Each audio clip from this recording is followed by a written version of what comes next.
E aí, gente, tudo bem? Sejam bem-vindos a mais um vídeo do Parabólica, parte 2. Isso mesmo, parte 2 da nossa resolução FUVEST, que a gente vai estar fazendo aí em 2022. Fez ontem, foi muito legal o vídeo, porque a gente debateu, fez uma revisão aí com a prova da FUVEST, com questões, e a gente vai dar continuidade hoje para mais um pouquinho aí dessa prova. Estou aqui com a prova na mão, deixa eu só dar uma virada para cá.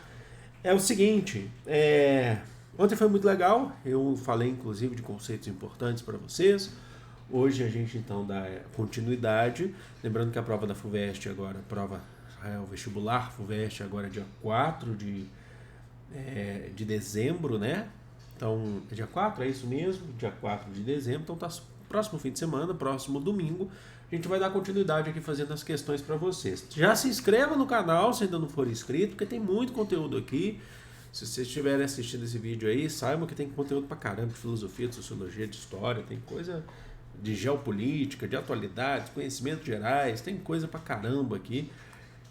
E a gente vai sempre continuar, não deixe também de me seguir nas redes sociais, os links estão na descrição ou no comentário fixado, tá bom? Deixa eu tomar água aqui, voz anasalada novamente, gravando de manhã é assim mesmo, gente. Então vamos lá, já vou abrir aqui pra vocês aqui a tela, fazer a mágica da edição maravilhosa aqui, ó. Isso, vambora. Então deixa eu subir um pouquinho só a minha aqui, porque aí eu consigo olhar olho no olho para vocês, se passar aí. Vamos lá, temos uma questão agora com o Homem Vitruviano, de Leonardo da Vinci, lá da Renascença. Então nós temos aí o famoso, deixa eu ver aqui se está tudo certo, o Homem Vitruviano. Então tá lá um texto falando assim, o Homem Vitruviano foi desenhado por Leonardo da Vinci, como nós falamos, certo? 1452 a 1519, a época, né, de vida do Leonardo da Vinci, com base em um tratado sobre... é um tratado, significa que ele está fazendo um estudo sobre arquitetura, escrito e ilustrado por Marcus Vitruvius, do século I a.C. Então, é uma referência a Marcus Vitruvius, do século I a.C. 1 a.C., nós estamos falando da antiguidade, certo? Mais especificamente, antiguidade clássica. E o que é a antiguidade clássica? Pega basicamente períodos de Grécia e Roma. Tá bom? Eu vou escrevendo para cima assim, né? Já sumiu aqui, deixa eu diminuir a telinha aqui, porque a gente tem mais um pouquinho mais. Só diminuir um pouquinho, porque assim a gente acaba tendo um pouquinho mais de campo aqui de trabalho. Na Roma Antiga. Aqui tá, já falando aqui. Opa, passei, não era para passar? Não era para passar? Peço desculpas. Na Roma Antiga. A obra ganhou versões. Deixa eu vir um pouquinho para cá, porque aí eu consigo escrever melhor. A obra ganhou versões impressas e traduções nos séculos XV e XVI. Então é uma obra da Renascença que faz referência a algo que estava lá na Antiguidade Clássica. O desenho de Da Vinci expressa propostas do movimento renascentista. E aí vocês têm que saber qual que é a grande influência, qual que é o grande lance do Renascimento. É uma questão que cobra para a gente saber sobre quais são o que busca o Renascimento. A alternativa A, gente, fala assim para a gente. Buscar perpetuar obras da Antiguidade Clássica por meio da cópia e da salvaguarda. O movimento renascentista faz isso? Faz. Alternativa A. Alternativa correta A. Ele pega uma influência do mundo greco-romano. Então é uma recuperação do mundo greco-romano. Então ele tenta, por meio de cópias e da salvaguarda, você tem medidas renascentistas que buscam a influência do mundo greco-romano. Existem cópias, existem influências, tá bom? E as outras? A Bea fala assim, censurar o estudo da anatomia humana herdados da Antiguidade Clássica. Não é censurar, é recuperar. Se a gente colocasse aqui recuperar, estaria correto, tá bom? Mas não é censurar. C. Retomar a percepção da simetria e das proporções humanas como ideal do belo. Não necessariamente é recuperar ou retomar o ideal do belo. Vamos só lembrar que o Renascimento ele tenta pegar conceitos da Antiguidade Clássica e trazer para a Idade Moderna, mas não é o mesmo ideal. Não vai confundir e falar é a mesma coisa, porque não é. Então, assim, já fica a dica aí para vocês, quando passa a sirene ali. A D fala assim, apoiar-se no legado da antiguidade greco-romana para reafirmar o teocentrismo. Não, tudo o que o Renascimento não quer é o teocentrismo, que é Deus no centro. Aqui, no Renascimento, é importante, surge o que a gente vai conhecer, a ideia do gênio. O que é o gênio? Isso aqui é importante destacar. Gênio não é aquele que está à frente de seu tempo, que eu já falei isso aqui para vocês. Chega com essa ideia vanguardista de que existe alguém à frente do seu tempo. Vanguarda existe, mas não nesse sentido. Que existe alguém que está à frente do seu tempo. Por que eu estou falando isso? Porque aquele que está à frente do seu tempo, então ele é um quê? Um de outro mundo. Não existe uma pessoa de outro mundo. A gente está falando de ciência, a gente está falando de história. Se a pessoa ela tem avanço, se ela é uma pessoa notável naquele período, é porque o período a permite. E ela contribui para isso também. Mas sem a ideia de que existe alguém à frente de seu tempo. Não existe, você está inserido justamente no seu tempo. A ideia de gênio é a ideia do individual. Tá? É a ideia da individualidade. Algo que estava perdido durante a Idade Média, mas que existiu na Antiguidade Clássica, que é valorizar a questão individual, certo? Então, artistas individuais que assinam suas obras. Na Idade Média você tinha pouco isso, existia, tá? Não dá para falar que não, mas existia muito menos. Então, aqui, a ideia do gênio é que é aquele que tem a capacidade de criar, é um humanista. É aquele que fala assim, não, sou eu que estou criando, não é uma obra divina necessária. Ele pode até criar por uma questão religiosa, porque o catolicismo continua forte, mas é diferente o poder do catolicismo, da Igreja Católica, na verdade, no Renascimento, do que era na Idade Média. Na Idade Média era como se fosse uma das poucas instituições que eram buscadas para isso. No Renascimento, na Renascença, existem os governos. Então se descentraliza essa questão do poder da Igreja. E aí fala assim, separar a arte do pensamento humanista e do conhecimento matemático. Não, separar não. A arte está relacionada aqui ao humanismo, que é justamente essa explicação que eu dei para vocês sobre o gênio, o individual. Tá bom? Então aí, a gente teve uma pequena revisão, uma amostra aqui de Renascimento, utilizando conceitos da FUVEST. Vamos então. Agora é uma questão bem interessante, porque a gente vai abordar agora o tema conceitos de ditadura, tá bom? Eu acho bem interessante essa questão, porque aqui dá para falar de várias ditaduras e a gente pode abordar ou discutir várias. A noção de ditadura, atenção, variou ao longo da história e dependeu das características políticas de cada sociedade. Então, variou ao longo da história e características políticas de cada sociedade. A respeito, de ditaduras, assinale a alternativa correta. Na Roma Antiga, durante o período republicano, a ditadura era uma magistratura de caráter extraordinário, delimitada legalmente, estabelecida por um período determinado, com uma finalidade definida. Vamos lembrar de Júlio César como ditador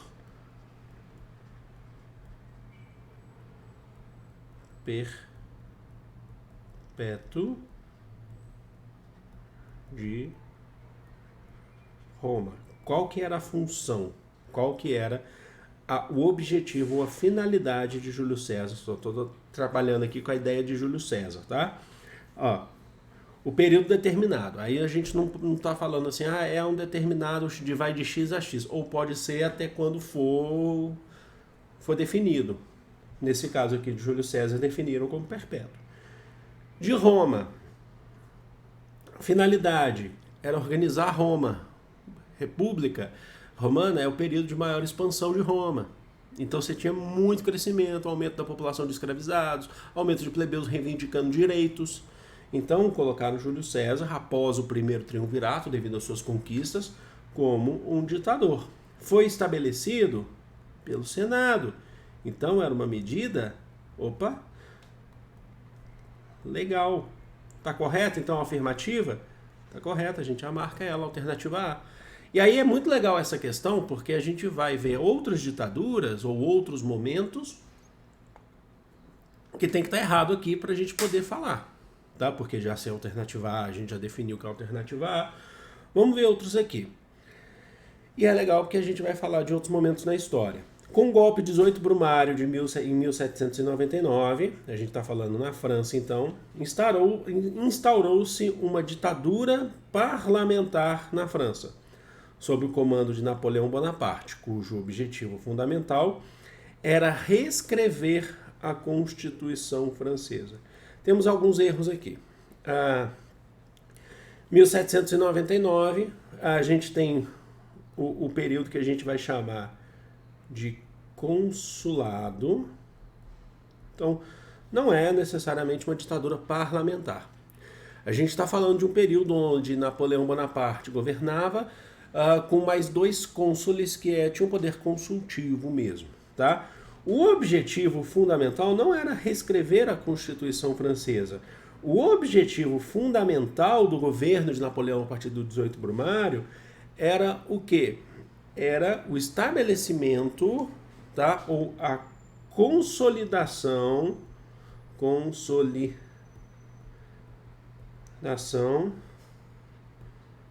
do poder econômico da burguesia. Então é uma continuidade do que se iniciou com a Revolução Francesa. Tá? Acaba a Revolução Francesa porque o golpe de 18 Brumário consolida esse poder econômico da burguesia. A França começa a se inserir definitivamente no processo de Revolução Industrial, mais especificamente na entrada na segunda Revolução Industrial. Então o erro está aqui. As outras. A C fala assim, a ditadura militar brasileira, então vamos falar da brasileira, estabelecida em 64, teve como característica o poder exclusivo das Forças Armadas e o fechamento das instâncias parlamentares durante toda a sua vigência. O poder exclusivo das Forças Armadas, a gente chama essa ditadura brasileira de ditadura civil-militar, porque contou com o apoio da classe média civil, e teve o Congresso atuante durante um determinado período. O Congresso era muito limitado, porque você podia ter 2 partidos, a Arena, a Aliança Renovadora Nacional, apoiando os militares, a grande parte da ditadura era a maioria no Congresso, e o MDB, o Movimento Democrático Brasileiro, a partir do ato institucional número 2, né, que é o que podia se opor aos militares. Só que assim, essa oposição ela era muito limitada, porque os próprios militares, pelo ato institucional número 1 e pelo ato institucional número 5, eles caçavam mandatos de parlamentares que eles não concordavam, que eles não queriam que tivessem ali. Então a gente chama de civil-militar. Quer dizer que o fechamento do Congresso, das instâncias parlamentares, durante toda a sua vigência, não é uma realidade. O Congresso ele existiu durante um tempo, às vezes ele era fechado, às vezes ele era reaberto. Então não foi com toda a sua vigência. Compreenderam? Então um erro está aqui nessa resposta. Exige de você saber sobre esse conteúdo de fato. O conceito, vamos para D. Essa aqui é bem interessante. O conceito da ditadura do proletariado, conceito aí marxista, foi elaborado por Karl Marx, defendido por anarquistas, comunistas. Errou aqui. Porque o anarquista, o que é o anarquismo? Anarquismo, vamos passar aqui, vamos passar aquela borracha aqui, ó. O que é anarquia? Ó, vou apagar tudo isso aqui, ó. Só pra gente falar isso aqui, tá? Ó, só a gente ter mais espaço. O que é anarquia? Em linhas gerais, tá? Anarquia é ausência de poder. Ok, então como é que o anarquista, que ele é contra essa centralização, é contra a representatividade, o anarquista é o famoso, hoje pensando nos dias atuais, do it yourself, ou faça você mesmo, não dependa dos outros, ele não pode defender um tipo de ditadura centralizada. Comunistas a gente até questiona, porque o comunismo ele tem que vir depois do socialismo, eu explico. E previa a instauração permanente de um regime autoritário como o da antiga União Soviética. A antiga União Soviética foi uma experiência, ou uma das experiências. A gente tem diversas experiências socialistas. Não é permanente. A ditadura do proletariado, vamos definir de maneira bem simples para que todo mundo entenda. Ó, ditadura do proletariado é um governo provisório, é um processo revolucionário. Hoje a gente está falando de socialismo. Tem diversos vídeos aqui que a gente fala sobre o socialismo. É o processo revolucionário que toma os meios de produção da burguesia, socializa os meios de produção, lembrando que meio de produção não é quando a gente fala em propriedade privada nesse caso, não é a sua casa, não é o seu carro, não é a garrafinha de água que você comprou com todo o seu esforço, que você juntou seu dinheirinho, não é isso. Meio de produção, propriedade privada nesse caso são as fábricas, as grandes corporações, os meios de produção. A classe trabalhadora passa a ter controle desses meios de produção com o intermédio do Estado. Só que o próprio Marx fala que esse Estado ele é contraditório. Então, para o Marx, deveria se sair dessa etapa e depois partir para o comunismo, onde o Estado se dissolve. Na concepção marxista, se dissolve organicamente esse Estado, tá bom? Então, tá errado porque não é um regime permanente. E aí outras questões. Na concepção marxista, a ditadura do proletariado, tá? Eu já vi autores, estudiosos marxistas falando que esse conceito de falar ditadura, ele confunde muita gente e deveria ser mudado, deveria ser tratado com outra questão, porque ele não é a oposição à democracia, na concepção marxista. Você pode estar pensando assim, existem várias experiências socialistas que deram errado, que centralizaram o poder. Pois é, você já falou, existem diversas experiências socialistas ao longo da história. Muitas que foram consideradas bem-sucedidas, outras que foram consideradas mal-sucedidas, depende do seu ponto de vista, eu não vou entrar nesse assunto. Eu estou aqui para explicar o conceito em Marx. E aí, o que a gente tem? Aí a gente fala um regime autoritário, e aí na concepção marxista não é um regime autoritário. Na concepção marxista, a gente está falando na questão teórica marxista. Compreenderam? Então a ditadura do proletariado é uma etapa, é o socialismo, para poder chegar ao comunismo. Então, o erro está aqui quando a gente fala que ele é permanente, porque não é permanente, ela é provisória, na concepção da ideia, tá? Não na experiência prática que você já deve ter visto em várias vezes aí, tá bom? Então é isso. Agora, vamos para E, que eu acho que é importante. A ditadura nazista caracteriza-se por um complexo arranjo institucional baseado na articulação política entre o poder executivo e as forças armadas, o parlamento alemão e os poderes legislativos municipais. Corta porque ela é extremamente centralizadora e é totalitária.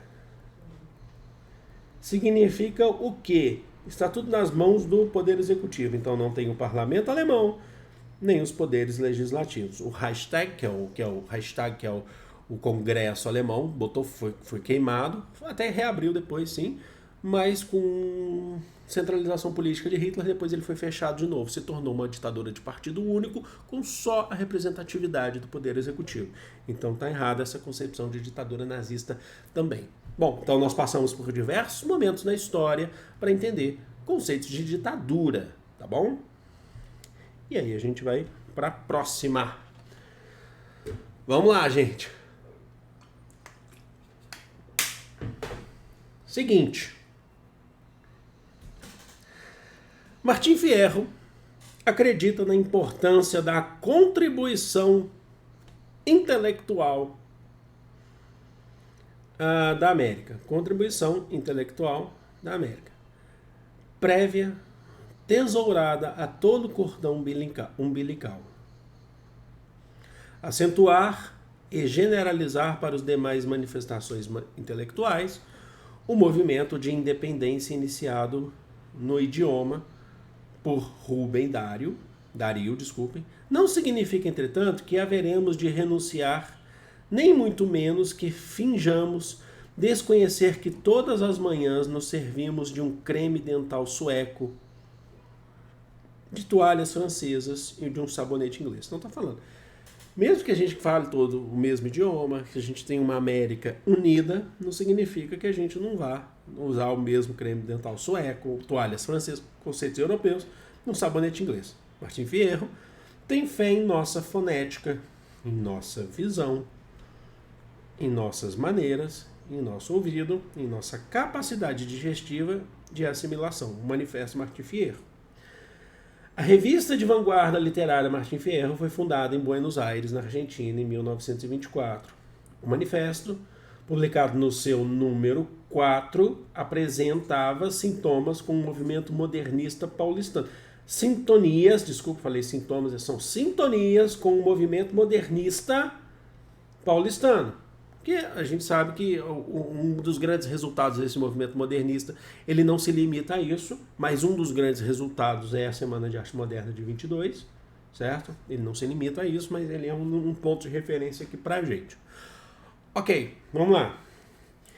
Então, ele apresenta sintonias com o movimento modernista paulistano ao propor a ruptura com tradições estéticas e valorizar a autonomia criativa social, sem desprezar o intercâmbio com a Europa? Correto, mas o texto falou isso. Você propõe uma ruptura de tradições estéticas e valoriza a autonomia criativa local, sem desprezar intercâmbios com a Europa. Por isso que a gente marcou aqui, ele tem fé em nossa fonética. Mas, ele não descarta o creme dental sueco, as toalhas francesas, o sabonete. O que é o modernismo aqui no movimento paulistano? É o seguinte, não é romper. Tem gente que fala assim, romper com tudo que vem da Europa. Não, você não tem como romper com tudo que vem da Europa, sabe? Com séculos de história, com coisas que vêm da Europa que chegam, você não tem como romper. Seria pegar o Brasil, transformar o Brasil numa ilha separada, uma ilha gigantesca, separada, por exemplo, e não entra nada e não sai nada mais. E aí daqui a 200 anos a gente vai ver o resultado disso. Não é para ter consciência de que existem outros povos fora. Mas mesmo assim vai ser muito difícil, porque a gente já tem um histórico que vai ser preservado, a cultura continua. Então a alternativa correta E as outras? B. Defender a obediência aos modelos artísticos da França não é obediência. Está errado isso aqui. E na Inglaterra, reconhecendo sua contribuição intelectual. O problema aqui é a obediência. A C. Repudiar o movimento de independência iniciado na língua espanhola pelo poeta nicaragüense Rubem Dario. Não, ele não está repudiando nenhum movimento de independência.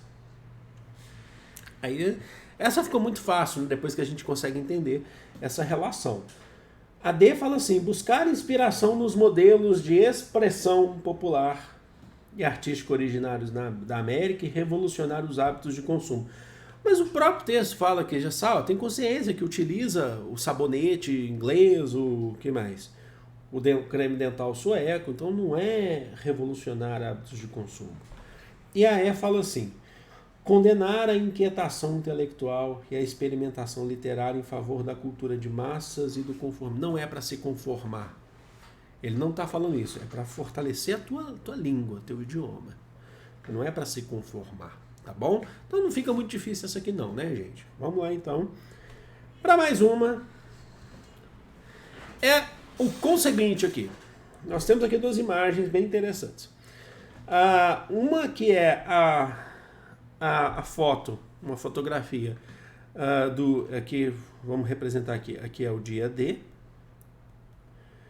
que é a chegada, a invasão dos aliados no norte da França, em 1944, na praia de Omaha Beach, né? Na verdade, quando os aliados eles têm um plano para recuperar a França e encurralar Hitler na Segunda Guerra Mundial cada vez mais. Paraquedistas britânicos, estadunidenses, canadenses, os aliados, né, da frente ocidental. E do outro lado nós temos a famosa Batalha de Berlim, que é o fim, a rendição total da Alemanha. E aí os soldados sobem e levantam, erguem a bandeira da União das Repúblicas Socialistas Soviéticas em cima do prédio famoso na Alemanha, que é o Reichstag, que é a antiga sede do parlamento alemão, representa o poder na Alemanha, que era dominado, que era centralizado por Hitler. Então é a chamada batalha, é o fim dela, na verdade, de Berlim. As fotos de Robert Capa e de Yevgeny Kaldei foram produzidas para documentar eventos da Segunda Guerra Mundial. Referem-se respectivamente. Então eu já falei. Eu já falei. Vou repetir. Né? Refere-se respectivamente. Olha essa questão diretaça, né? Olha só. Então vamos lá. O desembarque dos aliados para libertar a França da ocupação nazista e o avanço decisivo das forças aliadas frente à Alemanha, guarda essa. Por quê? É ela. Guarda essa. É ela. A alternativa correta já vou marcar aqui. Mas vamos ver as outras. Quando fala de forças aliadas, pessoal, mas você falou que a União Soviética fazia parte das forças aliadas. Então, o desembarque dos... Aqui é aliado, mas era Estados Unidos, Inglaterra, Canadá. E aqui também é aliado, só que é parte da porção da frente oriental, que era a União das Repúblicas Socialistas Soviéticas. Tem gente que fala assim, é interessante falar isso. Mas a União Soviética não era aliada. Era dos aliados, só que ela era da frente oriental e ela era socialista, ela tinha diferenças com outros aliados. Mas aliados são os grupos que lutam contra o eixo que era principalmente formado por Alemanha, Japão e Itália. E outros também, aí a gente está falando da base, tá? A B fala assim, aos conflitos do Canal da Mancha que deram início à primeira... Não é a Primeira Guerra Mundial. O Canal da Mancha é real, é ali. O Canal da Mancha é aquela porção de mar que separa a Grã-Bretanha, as ilhas, né? A ilha, né? Do norte da França. E a tomada de Berlim pelas tropas soviéticas. A tomada de Berlim pelas tropas soviéticas está correto, mas o primeiro termo aqui que está errado. C.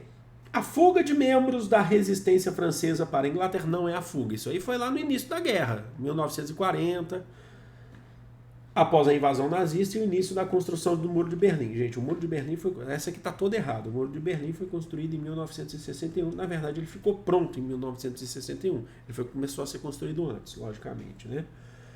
A D fala assim, as batalhas no Mediterrâneo não são no Mediterrâneo. Que deram início à Segunda Guerra Mundial, não foram no Mediterrâneo, a gente está falando do Canal da Mancha, o Marrabit, que é o norte da França. E a incorporação da Alemanha à Cortina de Ferro. Também não, é o final da Alemanha isso aqui. Da Alemanha do Terceiro Reich. Isso aqui representa o fim do Terceiro Reich. E a E fala assim, ao confronto entre a República de Vichy e a resistência francesa, só para entender, a República de Vichy é a República... isso é interessante destacar, tá? A República de Vichy é a França... que a França foi dividida em duas, a colaboracionista e a de resistência, tá? É por isso. Mas, na verdade, isso aqui representa, não é o confronto, representa a retomada da França total pelos aliados. E a vitória da União Soviética sobre os aliados. Não é sobre os aliados, é sobre o eixo. Tá? Então tá errado nesse sentido também. Então essa fica fácil, né? Questãozinha aqui interessante, super importante pra gente também, sobre agora, vamos falar sobre o IFAM. Olha só. Vambora. O IFAM. O que é o IFAM? Instituto do Patrimônio Histórico e Artístico Nacional e a Prefeitura da cidade do Rio de Janeiro envidaram esforços no sentido de deixar exposta para a contemplação da população parte do sítio arqueológico do Cais do Valongo, com o objetivo de apresentar ao visitante, através daquele pequeno, mas representativo espaço, a materialização do movimento mais, trágico da nossa história, fazendo com que ele não seja esquecido. Não pode ser esquecido. A história do Cais do Valongo e do seu entorno está indissoluvelmente ligado à história universal, por ter sido a porta de entrada do maior... Atenção aqui, aqui a gente está entregando a resposta. Entrada do maior volume de africanos escravizados nas Américas. Então você já entendeu o que é o Cais do Valongo. O Rio de Janeiro era, então, a mais afro-atlântica das cidades costeiras do território brasileiro. Então está se preservando o local onde se chegaram milhares, centenas de milhares de pessoas escravizadas, vindas da África. O texto integra a proposta elaborada pelo IPHAN em 2016 para inscrição do sítio arqueológico do Cais do Valongo na lista do Patrimônio Mundial. Com base no documento, a história do Cais do Valongo se entrelaça à história universal. Se entrelaça, pois se relaciona ao quê? Ao tráfico de africanos escravizados para a América de colonização portuguesa? Sim. Ao tráfico de africanos escravizados para a América de colonização portuguesa. Mas isso é a história do Brasil. Por que você está falando de história universal? A escravização de pessoas pertence à história universal, à história geral. É um triste episódio da história geral, não só do Brasil. Tá? Outras nações utilizaram, escravização de pessoas num período antigo também, mas a gente está falando do período da Idade Moderna. Mas ele era a principal mão de obra utilizada pelas potências mercantilistas. Tá? Então, ele se relaciona com isso. Professor, mas então por que preservar um negócio tão triste? Porque a gente não tem que esquecer as coisas tristes que passaram na história. Isso tudo tem função educacional pra gente. A história não deve ser esquecida. Mas sabe, por que se estuda o nazismo? Por que dentro da Alemanha própria se estuda o nazismo? Vocês acham que eles ignoram a história do nazismo? Não, eles não podem esquecer o que aconteceu. A gente precisa lembrar. Lembrar para não fazer de novo também. Também. Porque a história ela é muito importante para o nosso comportamento presente e futuro. Tá bom? Então, alternativa A. E as outras? Rio de Janeiro como única cidade escravista. Não era a única das Américas na época colonial. O Brasil era escravista. C. Trabalho de escavação realizado por arqueólogos estrangeiros no passado. É por causa disso? Essa é muito vaga, né? D. Fluxo de escravizados no Brasil para outras partes da América após as independências. Não era por isso, é porque era por conta da questão de escravizados mesmo, não era por causa do fluxo. E é esforço do IPHAN para silenciar, ele não quer, a gente acabou de falar isso, ele não quer silenciar a história da escravidão no mundo atlântico.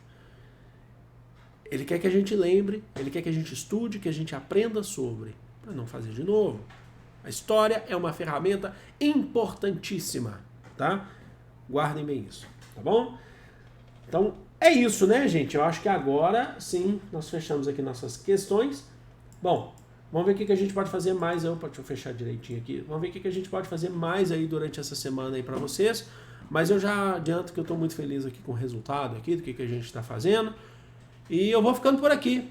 Amo vocês. É de todo o coração do mundo. Grande beijo. Fui!